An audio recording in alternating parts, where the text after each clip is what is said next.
September 17th, 1995. 12 miles east of Johannesburg, South Africa, a police reservist is taking the day off to hunt rabbits in one of the vast fields called velds. Suddenly, the stench of decomposing flesh fills the air. Women's bodies at varying degrees of decomposition lay before him. 10 in all. Some of them were quite fresh, and some of them were dehydrated, and some of them were skeletons. Police arrive quickly and fan out over the area. They believe this killing field is the work of the serial killer they had been tracking for more than a year. At first, they had found victims one by one, but this discovery demonstrates that the killer has become more adept and more daring. The bodies of 30 women have now been found in similar fields from Johannesburg to Pretoria. The victims were all black and between the ages of 19 and 43. All had been strangled with articles of clothing, panties, bras, stockings. Leon Nel was one of the lead investigators on the case. He used sticks to actually wind the stocking and or clothing around their necks.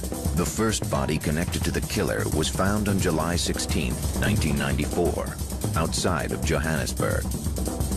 Soon after, 2 more victims turned up. Superintendent Vinyl Viljoen began to see a pattern. The scenes were similar to each other. We started looking into the fact that it can be a serial killer. One young mother had her hands bound with her own brassiere. A few feet away was the body of her infant son. As the year wore on, police would discover a body every 2 weeks, then once a week, then 2 every week. Yes, I'm very afraid. I can't even walk in the night. Now, less than a year after the end of apartheid, black women were subject to a new form of tyranny. I think he's making all the women scared, and then I don't feel very good about it. And when we go around in town or wherever, because we don't know where he stays, so I'm very scared and we don't know what to do. Struggle to find that man. Yeah, they must fight to. They must fight to get him.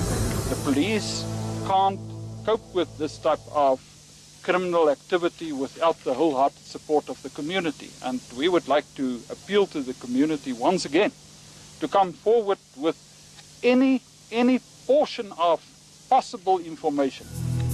So brutal were the crimes, President Nelson Mandela made a personal visit to the desolate killing field. Investigators had found DNA evidence and many leads, but no clear suspects. We didn't know who we were looking for. It could be anybody. It's a race against time to catch him before he kills another innocent person.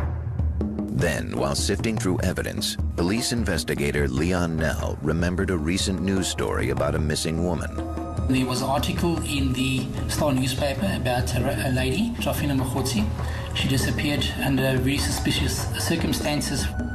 Nel wondered if Trifina could be another victim of the serial killer. He decided to question her co-workers. One of them remembered a man who had come to their workplace and offered Trifina a job just days before she disappeared. This matched stories told by the family members of other victims.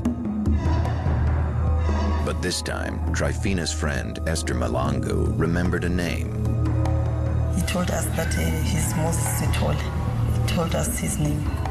Nel ran a check with the name Moses SITHOLE and uncovered one man who had been convicted of rape. Police showed SITHOLE's picture to Trifina's co-workers, and they positively identified him. Detectives went to SITHOLE's home, but found that he had left his common-law wife, Martha, and his daughter, Brigitte, a few weeks before. SITHOLE seemed to be one step ahead of them. Investigators put SITHOLE's picture on the front page of newspapers all over the country. Every day that he's out and walking around the streets of South Africa, it can be another female that fall victim to him. And it became an obsession to me to apprehend him as quick as possible, to stop him from killing another innocent person.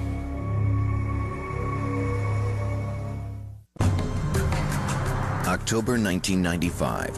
South African police were on the trail of suspected serial killer Moses SITHOLE. They knew his name, but they had no idea where he was. Then on October 18th, after receiving a tip from SITHOLE's brother-in-law, detectives were finally able to arrest SITHOLE. The man suspected of murdering 37 women and 1 child was finally in custody. Esther Malangu, a friend of one of the victims, was relieved to hear the news.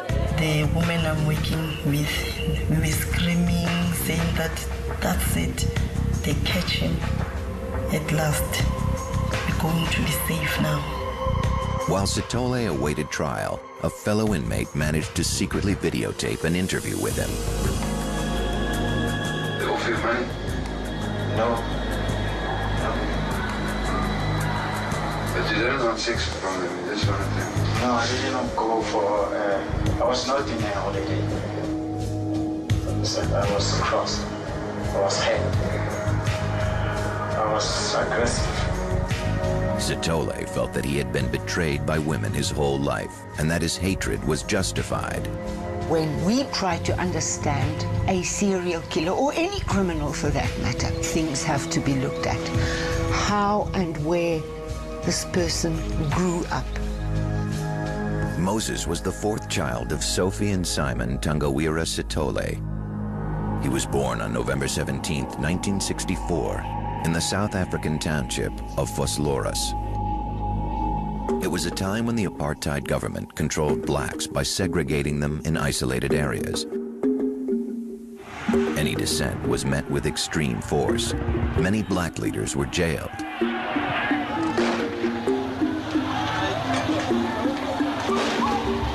As a youth, Moses SITHOLE saw resistance to this oppression turn violent.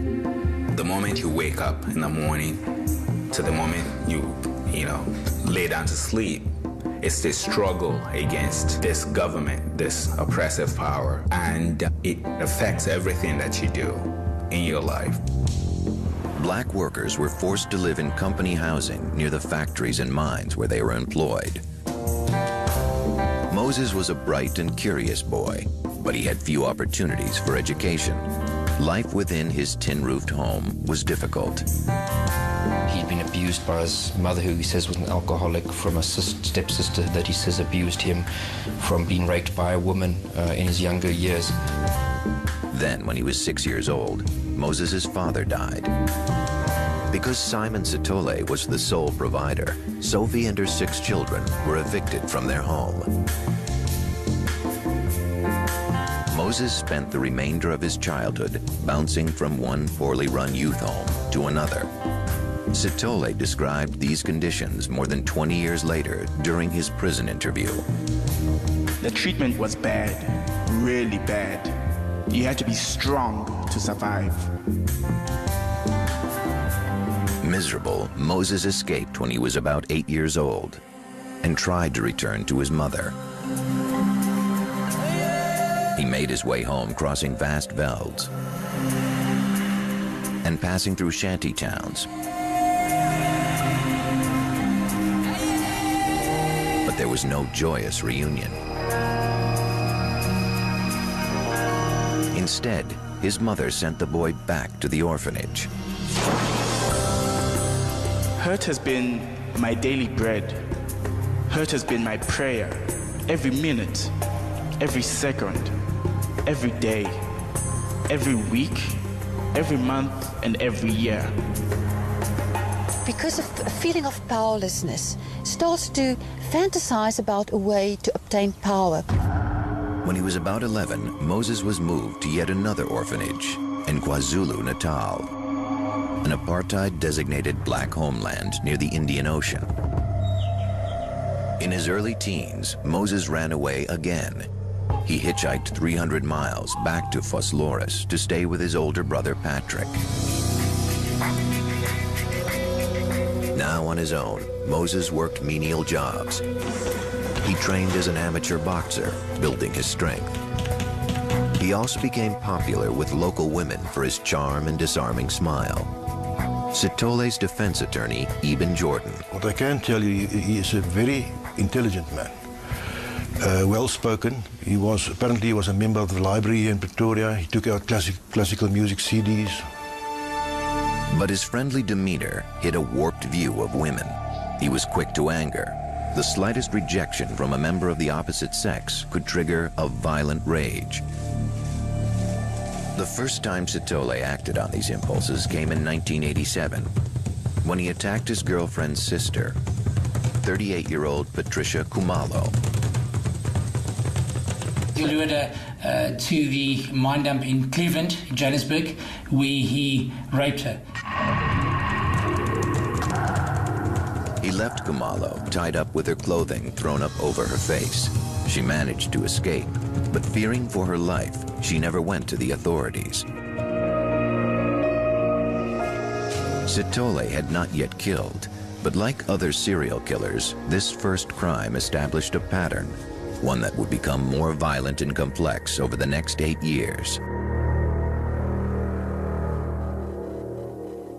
Serial killers all have a fantasy, which is the basic blueprint of what they do. The problem is, reality is never as perfect as fantasy.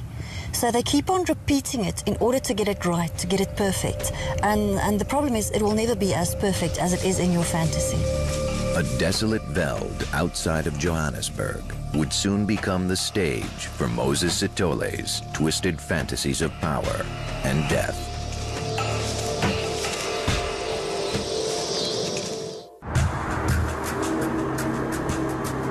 Johannesburg, South Africa, 1987. 22-year-old Moses SITHOLE had raped his first victim. Because she was too afraid to tell the police, SITHOLE was able to assault another woman. His actions became more violent over time. His third victim, Lindiwe Nkosi, was another girlfriend's sister. He lured her to a remote spot, then threatened to pour gasoline on her and set her on fire if she didn't submit. After raping Nkosi, he choked her until she lost consciousness. When she revived, he told her he would kill her if she went to the authorities. She too kept silent. Emboldened, SITHOLE committed more rapes. There's incredible tension building up in him. It's almost like an urge. He must get to this point where he is going to stalk, to find a person, the right person, and also all the tension and planning that goes behind getting the right person and then actually acting out the plan that he has been fantasizing. Investigator Leon Nell would see that SITHOLE's victims fit a profile. Moses SITHOLE would go for ladies that were looking for work. They were easy targets. SITHOLE met Doris Swakamisa in Germiston in February 1989. At the time, SITHOLE worked as a store clerk, but he told Doris that he was a successful businessman from a neighboring town. SITHOLE promised Doris employment and offered to personally escort her to her new job. When they arrived at the train station, SITHOLE told Swakamisa that they could take a shortcut through the veld. Once they had walked far enough so no one would hear her screams, SITHOLE pulled out a knife hidden in a folded newspaper and told Doris he was going to rape her. SITHOLE tied Swakamisa's hands with her underwear, then assaulted her. He claimed he would not kill her if she promised not to tell anyone. He then left her in the veld with her hands and feet bound. 3 months later, Doris Swakamisa spotted Moses SITHOLE in a shop in downtown Johannesburg. She called the police in the South African town of Cleveland, where the rape took place. SITHOLE was arrested. He was loaded with the victim in the back of a police vehicle. On the way to the Cleveland police station, he then said to her, "Bitch, I should have killed you." SITHOLE claimed he was innocent, saying Doris had picked the wrong man. But the judge didn't believe his story. SITHOLE was sentenced to 7 years in prison. This perceived injustice became another betrayal in his mind, one that deepened his anger. In prison, SITHOLE insisted that he hadn't hurt anyone. His warped view of women apparently kept him from seeing the irony of his own statements. I regret not having killed the first lady that falsely accused me. SITHOLE had used fear to control the women he raped. Now, he became the victim. SITHOLE would later tell Superintendent Vinyl Philyun about that difficult time. He was sodomized by co-inmates, assaulted and rejected by them for being a rapist. SITHOLE outwardly maintained his calm demeanor. To the guards, he appeared to be a model prisoner. He bided his time, concentrating on survival and cultivating his rage. On one visitor's day, he met Martha Ndlovu, the sister of another inmate. After his release in November 1993, he moved in with Martha over the objections of her family. Her family was not exactly satisfied that Martha could love me. Her mother's objection that I came from prison. How could she love me? And although the couple was not legally married, she was considered to be SITHOLE's wife. He soon began working with Martha's brother fixing cars in the yard of her father's home. It was a humble beginning, but it seemed SITHOLE was starting a new life. Across South Africa, it was a time of unprecedented hope. Democracy and freedom for all. I stand here before you, not as a prophet, but as a humble servant. Nelson Mandela was elected president, and new possibilities were emerging for black South Africans. But for SITHOLE, freedom provided a different kind of opportunity. For the first time, black South Africans felt they were able to travel freely across the country. Many small-town women came to the cities looking for work. Their naivete and gentle country manners made them especially vulnerable to a sexual predator like SITHOLE. After a few months, SITHOLE stopped working as a mechanic. Each morning, he left the house with a folded newspaper under his arm. He claimed to be looking for work, but he was actually preparing to commit his first murder. Like many other serial killers, SITHOLE focused his rage on the most marginal groups in his society. In this case, unemployed black women. For every crime, there's a build-up of tension. They experience certain trigger events. It could be a conflict with a female or even just another person, which acts as the final trigger as to why they go and commit the murders. In early July 1994, SITHOLE met 19-year-old Maria Monama on the streets of Pretoria. He had a type of personality that people, and specifically women, could fall for very easily. SITHOLE, who introduced himself as Sylvester, was neatly dressed. He charmed the young woman and her family. He was able to make himself into this presentable person that middle-class people were able to invite into their homes and even contemplate having their daughter date or entrusting their child to his care. Soon after, SITHOLE lured Maria to a remote veld and strangled her. It was his first murder. It's sort of a masterpiece of a thing that happens during the day and no one can see. Even if there were people around, it's so quick that it takes a split of a second to put everything under control. When Maria's body was found, there was a cryptic note scrawled on her leg. "I am not fighting with you. We will stay here until you understand." SITHOLE reveled in his first kill and began planning his next one. After he committed the act, the fantasizing takes basically control of his life. The acts just become more violent, more gruesome, more grisly, because he needs his urge to be satisfied. He's got this addiction to the omnipotent power where he thinks he's actually God and he is in control. The only screaming was, please, don't kill. Do anything, but don't kill me.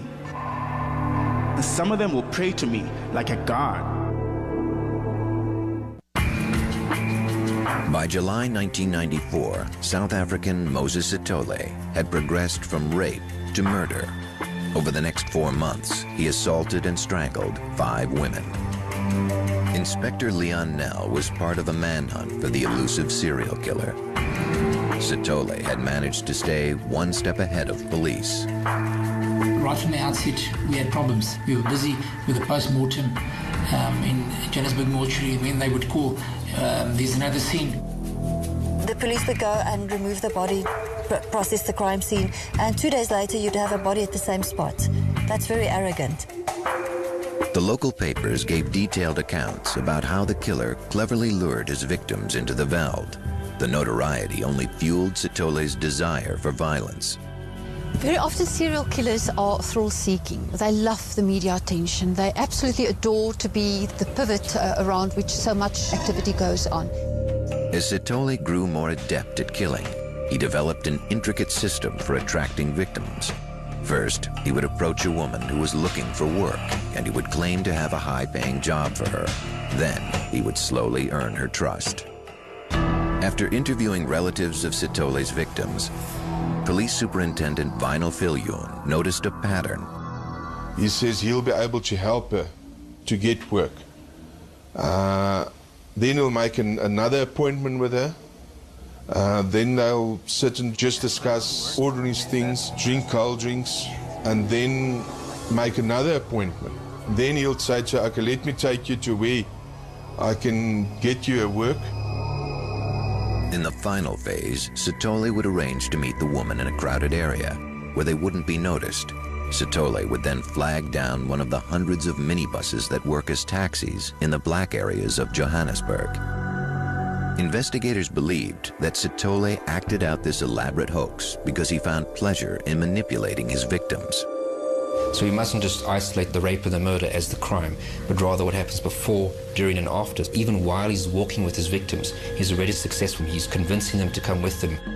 SITHOLE would have the minibus drop them off near an opening to the veld. Not an uncommon request, as footpaths through the fields were often used as shortcuts.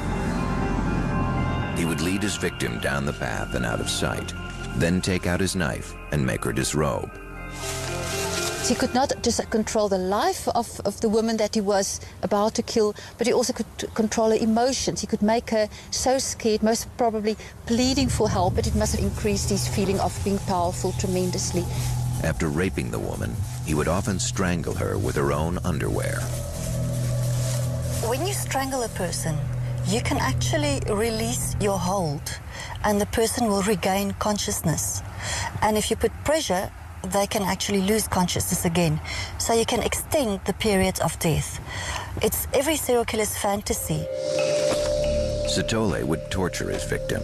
He had learned how to kill slowly. He used quite sophisticated systems where he would take the strap from the victim's handbag, put it around their neck, and tie it to a low branch on a tree. It was another technique that would prolong SITHOLE's sensation of ultimate power. And he would sit and watch while the victim stood there. And eventually, after an hour or two, the victim was unable to stand upright any longer and would lower themselves and actually strangle themselves. At a certain point, rape and murder were not enough for SITHOLE. He began to taunt the families of his victims.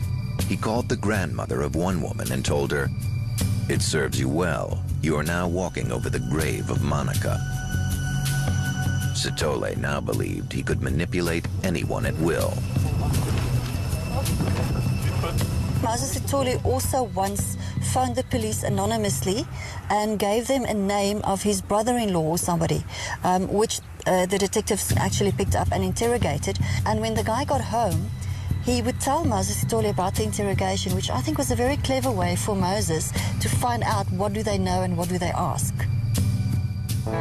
But his friends and relatives still believed that he was leaving the house each day to look for work. On December 5th, 1994, his wife Martha gave birth to a baby girl. She had no idea that her husband was a killer. By July 1995, Moses SITHOLE had strangled 18 young women and discarded their bodies in the fields outside of Pretoria and Johannesburg. Police pursued every lead they had, but still couldn't put a name or face on the killer. The detectives and myself, we do get very demoralized. It is a very stressful period, especially if it is extended.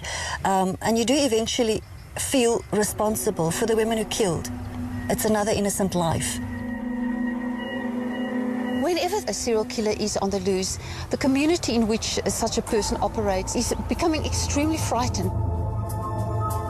We have to be actually careful that we don't walk at night alone. We don't do the things that will actually make us to be targets. South African women had become more cautious, and SITHOLE needed a more sophisticated plan for luring his victims.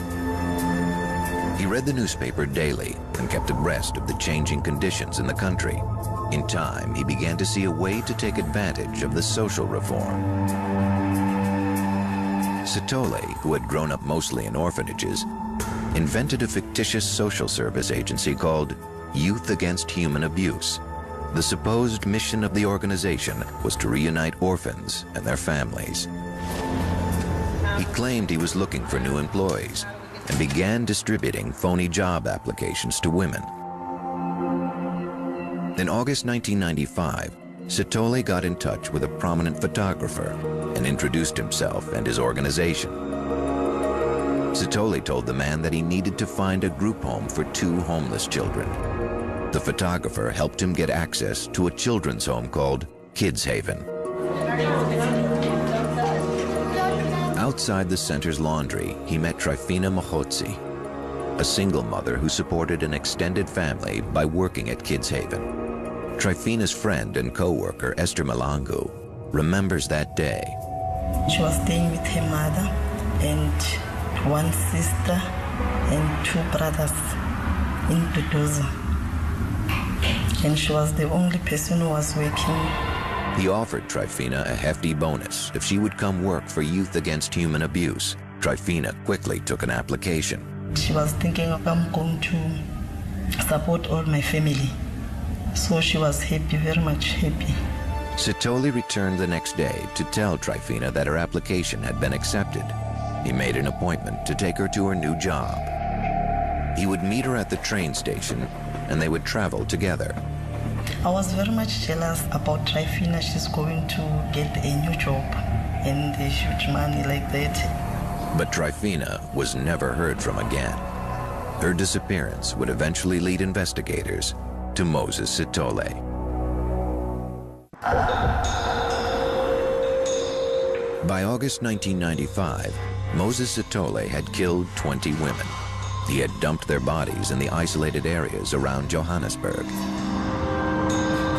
On the morning of the 15th, he left his home in Atteridgeville and took the train to Benoni on his way to meet Trifina Mahotsi. SITHOLE had promised to take her to a new job, but instead, he led her into a remote field and strangled her.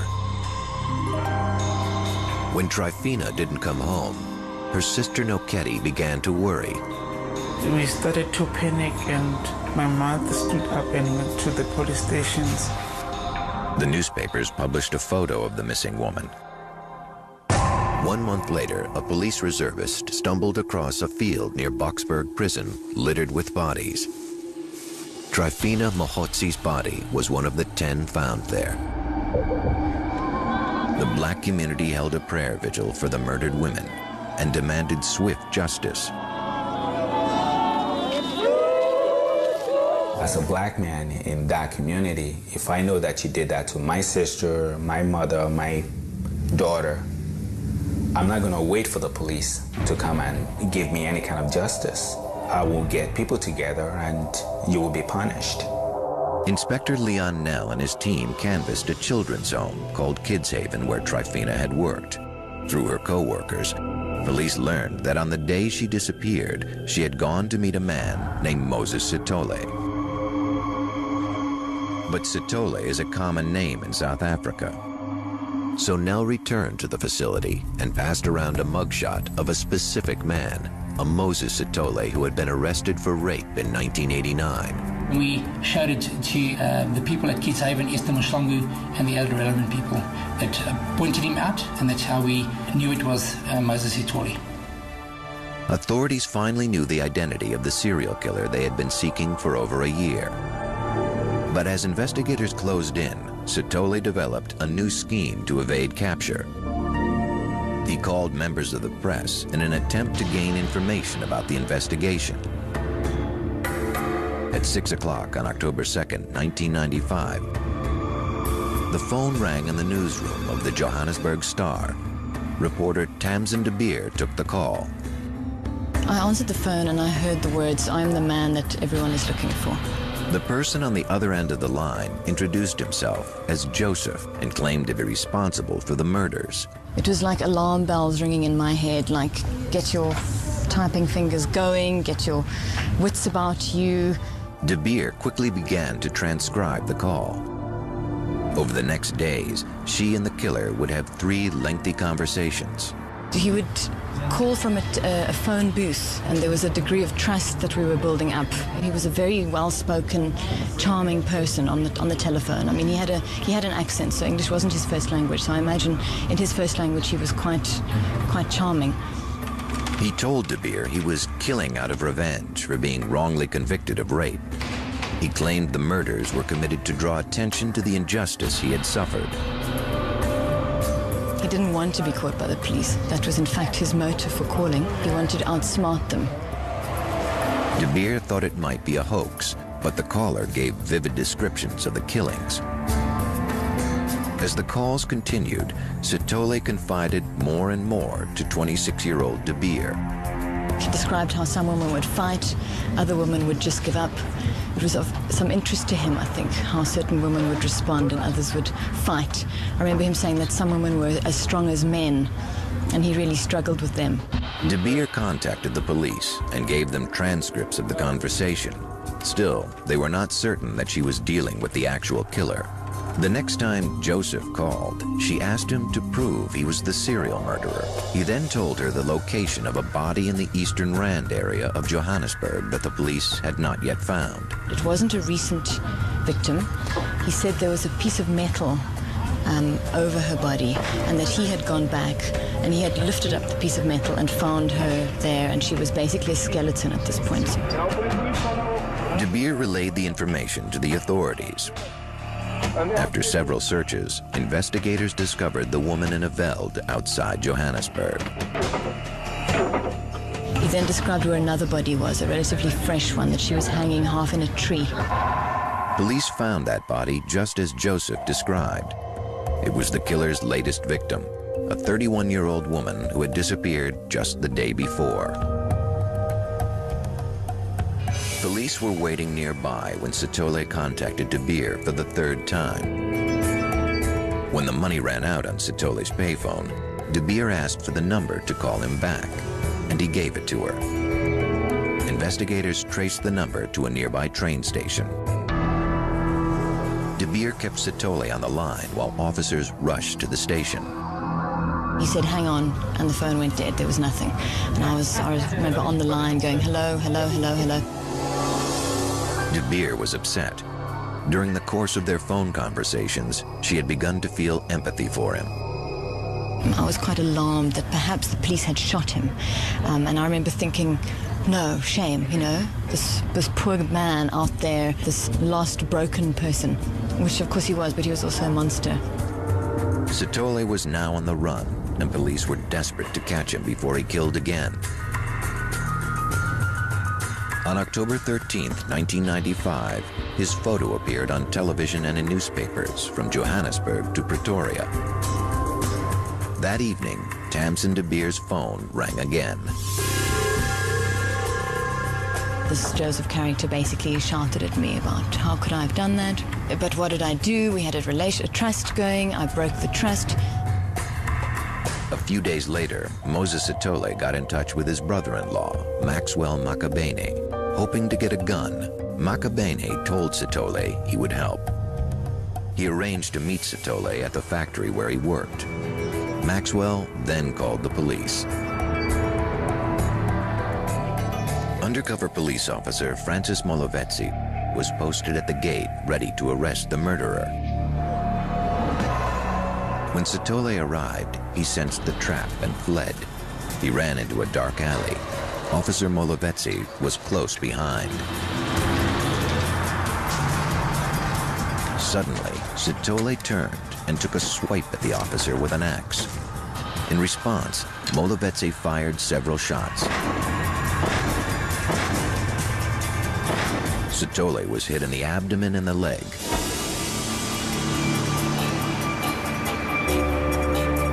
Police rushed him to the hospital. Vinal Philhune tried to interrogate SITHOLE, but he was uncooperative. I asked him, Moses, did we find all the victims? So his answer to me was, I don't know. And I started thinking, what does he mean by I don't know? So I asked him again, Moses, did we find all the victims? And he said to me, I don't know, because I wasn't with you. Investigators reasoned that since SITHOLE's victims were women, a female detective might be better able to draw him out. The strategy worked. He became aroused at the thought of his crimes and masturbated while describing them to her. He started bragging to her how he killed them, what he did, and that sort of thing. When asked why he raped and strangled 37 women, Moses SITHOLE said, I did it to teach them a lesson. On October 18, 1995, serial killer Moses SITHOLE was shot during his arrest. After recovering from his wounds, SITHOLE was transferred to a prison near Pretoria to await trial. There, he received numerous death threats from angry citizens. SITHOLE was heavily guarded by an elite police unit. Leon Nell remembers the tense situation. We did not want anything to happen to Moses. We wanted to have a fair trial. While in prison, a fellow inmate, Derek Schoolman, gained SITHOLE's confidence. He managed to smuggle recording equipment into the prison and taped their conversations. Strangle or beat him? No, I didn't beat anybody. Just strangle? Yeah. How long does it take for somebody to die for strangling? A few minutes, 3 minutes. Is it? Yeah, plus 5 minutes is too much. SITHOLE described his intense anger toward women. I fully hate a black woman. A woman can hurt you more than a man, more than anybody in this world. On October 21st, 1996, Moses SITHOLE was charged in the Pretoria High Court with 38 murders and 40 rapes. There was much more ladies he raped and killed that we knew about, but there wasn't sufficient evidence to obviously charge him on these cases. More than 140 witnesses testified for the state, including Trifina Mohotsi's best friend, Esther Malango. When we go to the court with Moses SITHOLE, I was very much scared, but I did go through this court thing. And then we went inside, and then Moses SITHOLE, he was there. SITHOLE did his best to intimidate the witnesses. When I was giving my story, and then he was just laughing at me, and he was shaking his head. DNA linked SITHOLE to the murders, but his jailhouse confession was the most chilling evidence. In the video, he appears relaxed as he boasts about his crimes. If he's writing on the spot and then the decision, the final decision, that here, she must die. She can see it. I should die, then she can see it. And she can no chance. Nothing will help her. SITHOLE said one of the women knew karate and that he had struggled with her for hours. Yeah, I gave her a chance to fight. And when we fight, I tell her, if you lose, you die.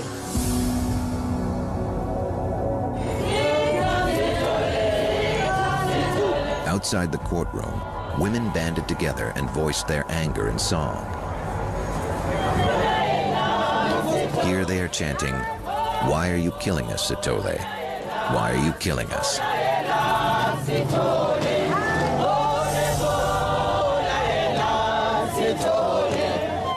When the crowds heard about SITHOLE's arrogance, they demanded the judge turn him over so they could punish him themselves. The death penalty had been recently abolished in post-apartheid South Africa, but the court made certain SITHOLE would never kill again. On December 5th, 1997, with his defense attorney Eben Jordan nearby, Moses SITHOLE was sentenced to 2,410 years in prison. He was shocked. He believed throughout that he would be acquitted. I was feeling like that time, that they must kill him too. Because some of the women, they left their children, they left their families because of him. Yes, we're happy about the sentence, but we've lost our sister, and my mother lost her daughter. SITHOLE was taken from court to the maximum security facility of Pretoria's Central Prison, where he was held without chance of pardon or parole. Diagnosed with AIDS after his arrest, SITHOLE received antiviral drugs and benefited from the prison hospital.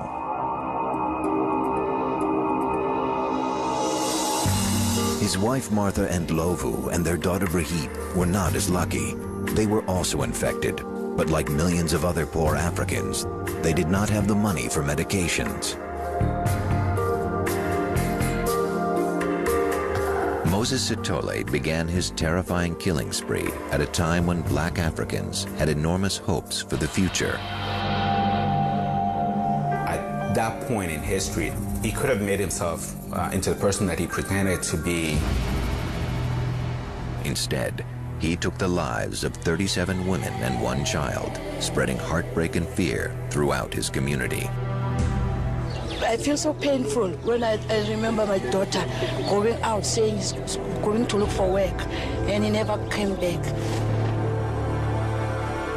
Who they are, where they are from, I didn't care.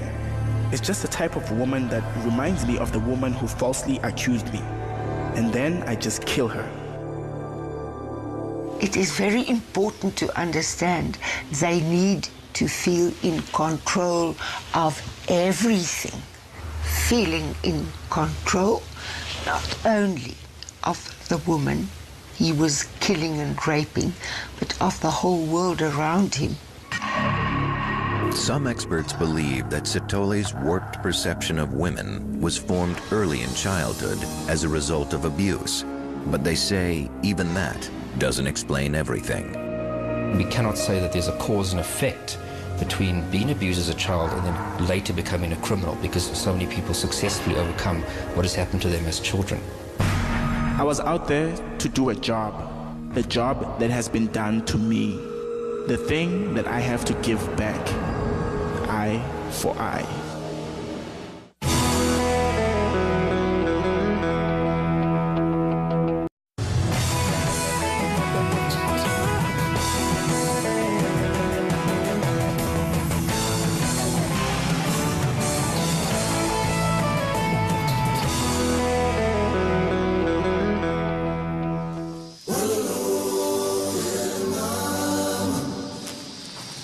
September 17th, 1995. 12 miles east of Johannesburg, South Africa, a police reservist is taking the day off to hunt rabbits in one of the vast fields called velds. Suddenly, the stench of decomposing flesh fills the air. Women's bodies at varying degrees of decomposition lay before him. 10 in all. Some of them were quite fresh, and some of them were dehydrated, and some of them were skeletons. Police arrive quickly and fan out over the area. They believe this killing field is the work of the serial killer they had been tracking for more than a year. At first, they had found victims one by one, but this discovery demonstrates that the killer has become more adept and more daring. The bodies of 30 women have now been found in similar fields from Johannesburg to Pretoria. The victims were all black and between the ages of 19 and 43. All had been strangled with articles of clothing, panties, bras, stockings. Leon Nell was one of the lead investigators on the case. He used sticks to actually wind the stocking and or clothing. Evidence and many leads, but no clear suspects. We didn't know who we were looking for. It could be anybody. It's a race against time to catch him before he kills another innocent person.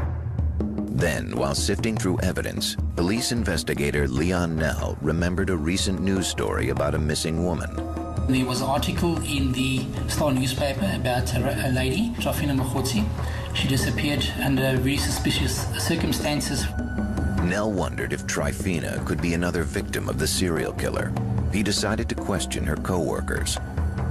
One of them remembered a man who had come to their workplace and offered Trifina a job just days before she disappeared. This matched stories told by the family members of other victims. But this time, Trifina's friend, Esther Malangu, remembered a name. He told us that he's Moses SITHOLE. He told us his name. Nell ran a check with the name Moses SITHOLE and uncovered one man who had been convicted of rape. Police showed SITHOLE's picture to Trifina's co-workers, and they positively identified him.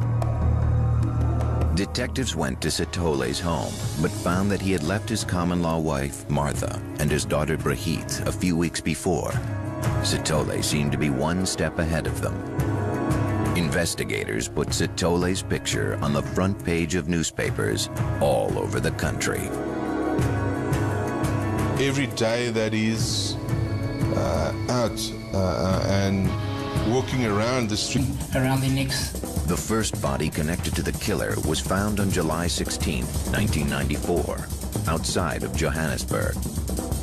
Soon after, 2 more victims turned up. Superintendent Vinyl Viljoen began to see a pattern. The scenes were similar to each other. We started looking into the fact that it can be a serial killer. One young mother had her hands bound with her own brassiere. A few feet away was the body of her infant son. As the year wore on, police would discover a body every 2 weeks, then once a week, then 2 every week. Yes, I'm very afraid. I can't even walk in the night. Now, less than a year after the end of apartheid, black women were subject to a new form of tyranny. I think he's making all the women scared, and then I don't feel very good about it. And when we go around in town or wherever, because we don't know where he stays, so I'm very scared and we don't know what to do. Struggle to find that man.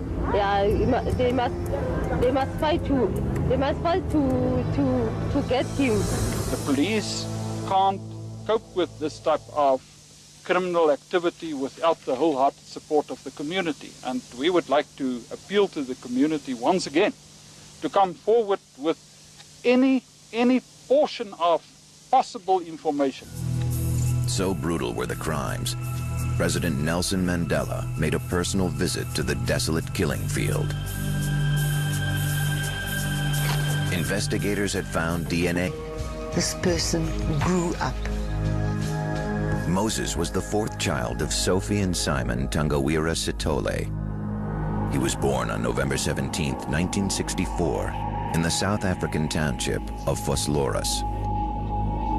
It was a time when the apartheid government controlled blacks by segregating them in isolated areas. Any dissent was met with extreme force. Many black leaders were jailed.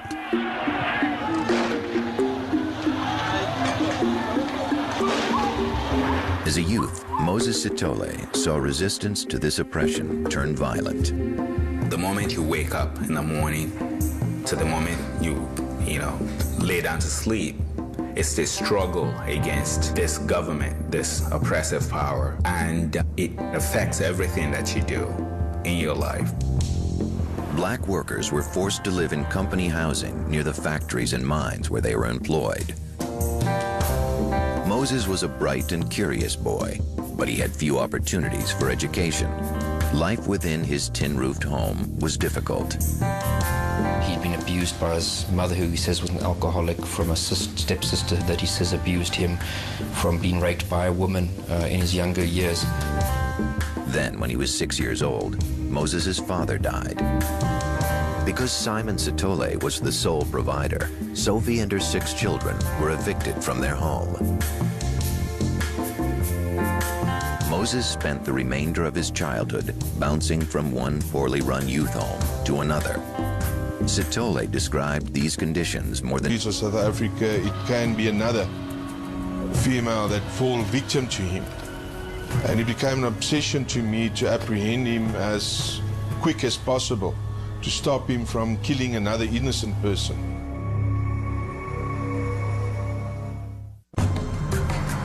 October 1995, South African police were on the trail of suspected serial killer Moses SITHOLE. They knew his name, but they had no idea where he was. Then on October 18th, after receiving a tip from SITHOLE's brother-in-law, detectives were finally able to arrest SITHOLE. The man suspected of murdering 37 women and 1 child was finally in custody. Esther Malangu, a friend of one of the victims, was relieved to hear the news. The woman I'm working with, we were screaming, saying that that's it, they catch him at last. We're going to be safe now. While SITHOLE awaited trial, a fellow inmate managed to secretly videotape an interview with him. They offer you money? No. But you didn't have sex from them, you just wanted them? No, I didn't go for... I was not in a holiday. I was crossed. I was hurt. I was aggressive. SITHOLE felt that he had been betrayed by women his whole life and that his hatred was justified. When we try to understand a serial killer, or any criminal for that matter, things have to be looked at. How and where